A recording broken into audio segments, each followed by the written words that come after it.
میرے بچپن کا آغاز کوڑا چلنے سے ہوا تھا. جیسے میں نے آپ کو پہلے بتایا, میں پاکستان میں جو جھونپڑی میں لوگ رہتے ہیں انہی میں سے ایک ہوں. اور میرے ابو گدا گاڑی چلاتے ہیں اور میری امی گھروں میں ماسی کے طور پہ کام کرتی ہے. اور مجھے بچپن سے میرے اندر ایک بہت بری عادت ہے کہ مجھے پڑھنے کا شوق تھا. اور جب میں کوڑا چنا کرتا تھا تو میں کوڑا چننے کے علاوہ اخباروں کو پڑھنا شروع کر دیتا تھا, جس کی وجہ سے مجھے ڈانٹ بھی پڑتی تھی اور لوگ مجھے سمجھتے تھے کہ میرے کزن کہ میں پاگل ہو گیا ہوں, میرا دماغ کام کرنا چھوڑ گئے اور میں کچھ نہیں کر سکتا اور وقت ضائع کر رہا ہوں اخبار پڑھنے میں. مگر میری ضد نے مجھے آخرکار ایک اسکول تک پہنچا دیا. اور میرے خیال میں یہ میری زندگی کا ایک بہت ہی مختلف موڑ ہے, کیونکہ میں اپنی کمیونٹی میں جسے لوگ مسلی, چنگڑ, چوڑے کہتے ہیں, اس کا پہلا پڑھا لکھا بندہ ہوں جو انگریزی میں بھی بات کر سکتا ہے. اور میں نے پڑھنا شروع کر دیا. اس طرح مجھے جو میری روٹین ہوتی تھی, مجھے اپنے ماں باپ کو پیسے کما کر دینے ہوتے تھے. میں صبح صبح اٹھتا تھا, اپنا کوڑے کا بیگ پکڑتا تھا اور میں مختلف مارکیٹوں میں, گھروں کے سامنے جہاں بھی مجھے کوڑا ملتا تھا, پلاسٹک, لوہا بھی بوتلیں ملتی تھی, گتا ملتا تھا, مجھ سے چنا کرتا تھا. اس کے بعد اپنے گھر آتا تھا, اس کو کوڑے کو رکھتا تھا, ہاتھ منہ دھو کر اسکول کی طرف بھاگ جاتا تھا اور سارا دن ادھر اسکول میں گزارا کرتا تھا. اسکول میں بھی مجھے بہت سے مختلف تعصبات کا سامنا کرنا پڑتا تھا. جیسے میرے ٹیچر سمجھتے تھے کہ میں مسلیاں دا منڈا تے میرا دماغ کم نہیں کر سکتا, دے کنسیڈر می ڈم. اور میرے خیال میں میرے لیے یہ ایک بہت بڑی وہ تھی کہ I have to prove myself, اور میں اس کے لیے زیادہ دل لگی سے پڑھتا تھا. اور میری ایک عادت تھی کہ میں ریڈنگ کرتا تھا, اور جس سے مجھے باقی اسکول والے بچوں کی نسبت مجھے ایک ایج آتا تھا کہ میں پڑھ سکتا تھا. اسی طرح میں نے اپنی 5ویں جماعت اور 6ٹھی جماعت سے انگریزی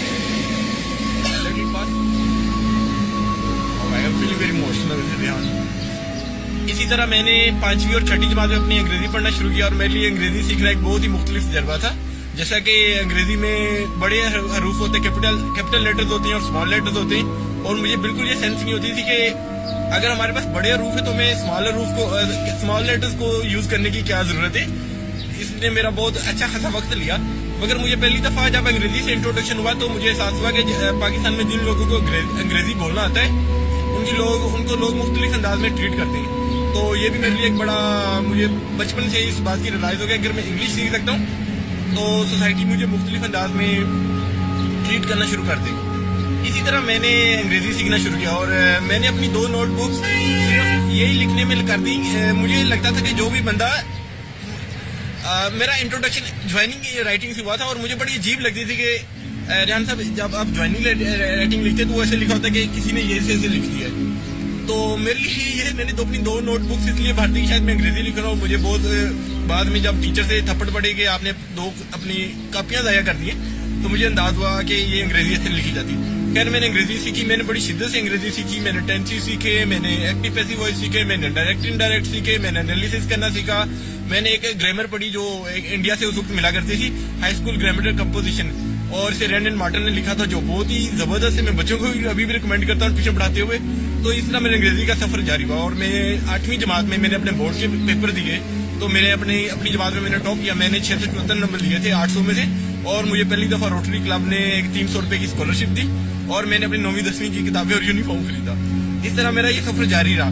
مگر اب مجھے انگریزی پڑھنا لکھنا آ گیا تو اس کا سب سے بڑا فائدہ یہ ہوا کہ میں اپنے ساتھ جو میرے ساتھ کلاس فیلوز تھے انہیں ٹیوشن پڑھانا شروع ہو گیا. میں ان کے گھروں میں جانے لگ پڑا. میں نے صبح کوڑا چننے کی بجائے صبح گھروں میں اخبار پھینکنے شروع کر دیے. جہاں میری امی کام کرتی تھی میں نے وہاں جا کر گاڑیاں صاف کرنا شروع کر دی. اب میں پانی بیچنے کے علاوہ گاڑیاں صاف کرنے کا شروع ہو گیا. یعنی جیسے جیسے میری یہ تعلیم ملتی گئی معاشرے کا رویہ بھی بدلتا گیا. مگر میرے اندر ایک وہ جو تڑپ تھی نا کہ مجھے پڑھنا ہے, وہ میرے اندر اور ہی مجھے پریشرائز کر رہی تھی کہ مجھے اور پڑھنا ہے. میں نے ساتھ ساتھ نہ صرف اپنی اسکول کی کتابوں کے علاوہ میں نے رشین لٹریچر پڑھنا شروع کر دیا. میں نے جو بھی مجھے ملتا تھا وہ پڑھنا شروع کر دیا. میں اس میں ایک بچپن کا واقعہ کوٹ کرنا چاہتا ہوں کہ جب میں 7ویں جماعت میں پڑھتا تھا تو مجھے ابھی تک یاد ہے کہ میری امی گھروں اپنے سر پہ ایک بہت بڑی کتابوں کا دستہ لیے ہوئے آئی, کیونکہ پاکستان میں جو لوگ بیکن ہاؤس میں یا لاہور گرامر اسکول میں پڑھتے ہیں ان کی کتابیں بالکل مختلف تھیں. تو مجھے وہ بڑی آج بھی وہ میری زندگی کا بہترین لمحہ ہے کہ میں نے دیکھا میری امی نے گٹھڑی کتابوں کے نیچے رکھی اور میں نے اس میں دیکھا تو اس میں سے ایک ناول تھا جسے میں ابھی ریحان صاحب کو بتا رہا تھا کہ میرے لیے وہ دنیا کا مقدس ترین کتاب ہے.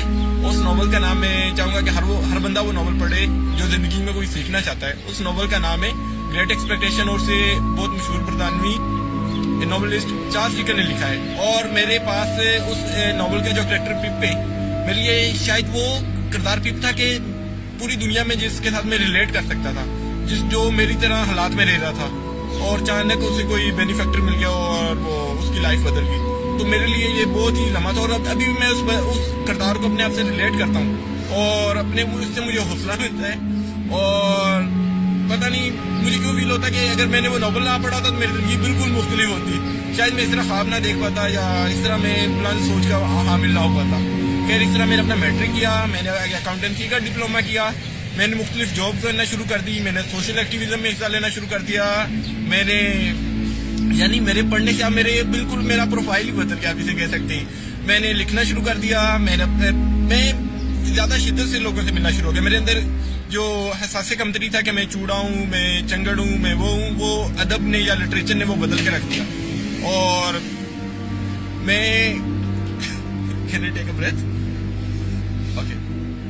اسی طرح میں نے مختلف پروگرام میں اپلائی کرنا شروع کر دیا. میں لاہور کونسلیٹ میں ایک خاتون ہے جن کا میں بہت ہی صدقے دل سے شکر گزار ہوں. ان کا نام کیتھرین کیسر تھا. وہ مجھے ایک سوشل گیدرنگ پہ ملی تو she was truly impressed by my story and اسے یقین نہیں ہو رہا تھا کہ پاکستان میں ایسے لوگ بھی ہوتے ہیں یا اس کمیونٹی سے بھی لوگ پڑھ لکھ سکتے ہیں. تو انہوں نے مجھے ایک فیلوشپ کی پروگرام کا اپلائی کرنے کو کہا. تو میرے لیے یہ ایک بہت ہی بڑا تھا کیونکہ میں آئی واز سو کنفیوزڈ کہ مجھے اندازہ نہیں تھا کہ میں اس کے لیے سلیکٹ ہو سکتا ہوں یا نہیں ہو سکتا ہوں. خیر آخری روز میں نے اس کے لیے اپلائی کیا. میں نے ان سے ریکویسٹ کی کہ میرا کوئی لیٹر آف ریکمنڈیشن لکھ دیں کیونکہ میرا اور کوئی جاننے والا تو ہے نہیں جو میرا لیٹر آف ریکمنڈیشن لکھ سکتا ہوں. تو انہوں نے میرا لیٹر آف ریکمنڈیشن لکھا. قصہ مختصر کہ میں اس پروگرام کے لیے سلیکٹ ہو گیا. نومبر 2012 میں امریکہ میں آیا اور اس وقت اس پروگرام کا کیا نام تھا؟ میں اس کا نام نہیں لکھا. نومبر 2012 میں امریکہ میں پہلی دفعہ آیا اور یہ فیلوشپ تھی اٹلانٹک کونسل میں. ایمرجنگ لیڈرشپ پروگرام تھا جس میں 15 لوگوں کو پورے پاکستان میں سے چنا گیا اور لکیلی میں بھی اس میں سلیکٹ ہو گیا. اور جب یہاں آیا تو جب پریزیڈنٹ اوباما کے الیکشن ہو رہے تھے ہم مختلف جگہوں پہ گئے. وہاں پہ ہم لوگوں نے مختلف جگہوں پر الیکشن آبزرویشن کرنے کے لیے گئے. تو میرے لیے ایک بہت ہی مختلف تجربہ تھا. جیسا کہ مجھے پہلی دفعہ اندازہ ہوا کہ جمہوریت کے اس ملک کو کیا فوائد ہیں, لوگ کتنے رسپانسیبل ہیں, ہر آدمی ووٹ کرنے جا رہا ہے اور ایک سسٹم میں میرا اپوائنٹمنٹ ہو جائے گا تو we need to conclude. Okay. تو میں اس طرح میرا یہ پہلا امریکہ کی میری وزٹ تھی. خیر میں اس وزٹ سے میرے لیے سیکھنے کے لیے بہت کچھ تھا اور اس وزٹ نے میری ہمت بندھائی کہ میں مختلف اور کام کروں. جیسا کہ میں ابھی اپنے جھونپڑی میں اپنے سلمس کے یا جھونپڑیوں میں ابھی موبائل ٹوائلٹ بنا رہا ہوں کیونکہ میں نے بچپن میں اپنے دیکھا کہ ہمارے بہت سے رشتے دار یا دوسرے جھونپڑیوں والے صرف کولرا ہیزے سے ڈائریا سے اور ہیپاٹائٹس سے فوت ہو گئے. انہوں نے بالکل پتہ ہی نہیں تھا کیونکہ وہ زیادہ تر لوگ جو ہوتے ہیں وہ کھلی جگہ پہ ہی پیشاب اور پخانہ کر دیتے ہیں اور وہی پخانہ جو پیشاب ہوتا ہے وہ ان کے پینے کے پانی میں مل جاتا ہے اور جس سے بڑے بوڑھے بچے عورتیں جو ہوتی ہیں وہ بیمار ہو جاتے ہیں اور it's a truly life taking disease.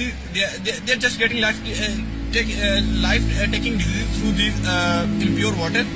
اور میں ان کے لیے موبائل ٹوائلٹ قائم کروں گا اور میرا ارادہ کہ میں اس موبائل ٹوائلٹس کو اس کے جو ہیومن ویسٹ ان کا ہوگا اس کو میں بایو گیس میں یا فرٹیلائزر میں بایو فرٹیلائزر میں کنورٹ کروں گا. نہ صرف ان کی یہ سینیٹیشن کی پرابلم حل ہوگی بلکہ ان کو تھوڑی سی اس سے اکنامک اسسٹنس یا بایو گیس اگر ملے گی تو ہم پروڈیوس کریں گے تو ان کی انرجی نیڈس بھی میٹ ہو سکتی ہے. تھینک یو سو مچ ریحان صاحب. آپ ڈو اسکول میں کیا کریں؟ یا ڈو اسکول میں کیسے پہنچے؟ ڈو اسکول نے مختلف سوشل انٹرپرینور سے یہاں پہ آئیڈیا کمپٹیشن کرایا جو کہ نیو یارک سٹی میں میئر کا آفس ہے جو لانگ ٹرم پلاننگ اور سسٹینیبلٹی کا کام کرتا ہے. اس کے تھرو کیونکہ کام کرتے ہیں کہ نیو یارک سٹی میں تقریباً ہر روز 7 ملین